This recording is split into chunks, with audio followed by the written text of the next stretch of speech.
Several states are taking legal action against the Trump administration's public charge policy that would deny green cards to applicants who receive long-term public assistance. For more insight, let's bring in former oversight counsel at the DHS under the Trump administration and senior advisor at the Heritage Foundation, Mike Howell. Thanks so much for joining us. So I guess just to begin, how impactful do you think this new policy will be as it's rolled out?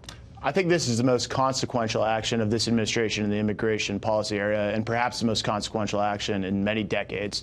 That's depending on it being fully enforced and carried out. It has massive implications for, both the incoming legal population and those already in the country. When you talk about it being fully enforced, what do you think the likelihood is of that? Well, as with all enforcement, it all depends on the amount of ICE beds and the capacity for ICE to actually remove folks. Right now, Democrats have made it a big policy of theirs to limit the capacity of ICE.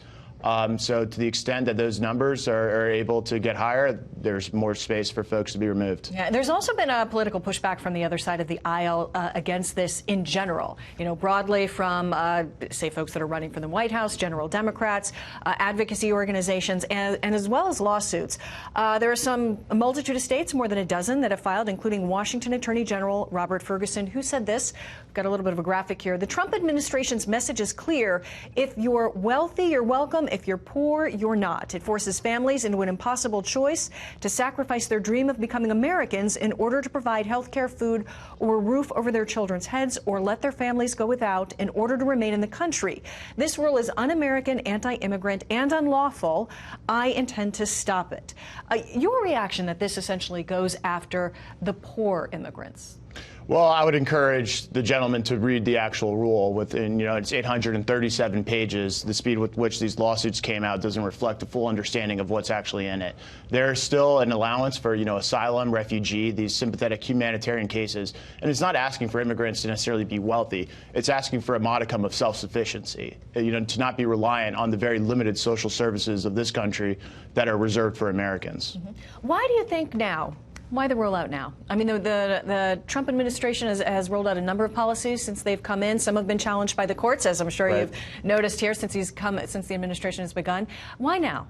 Well, that's a great question. First, this was a day one priority at DHS, and coming from the direction of the White House. They wanted to do it right, and in order to do it right, they put it through a very robust rulemaking process. It took, well over 2 years to get where we are now, but now we're on very solid legal foundation. It can survive a myriad of challenges stemming from things in the Administrative Procedures Act to any sort of other legal argument. And if you look at some of the lawsuits that are coming out of California and the far left, they aren't really making a valid legal claim. These are policy objections. So the administration's on good legal footing because of the deliberative nature they took.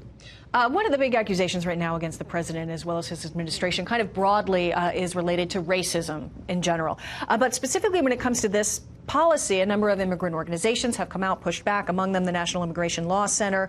In a statement from their executive director, she writes, she says, if you are not white and wealthy, you are no longer welcome in this country.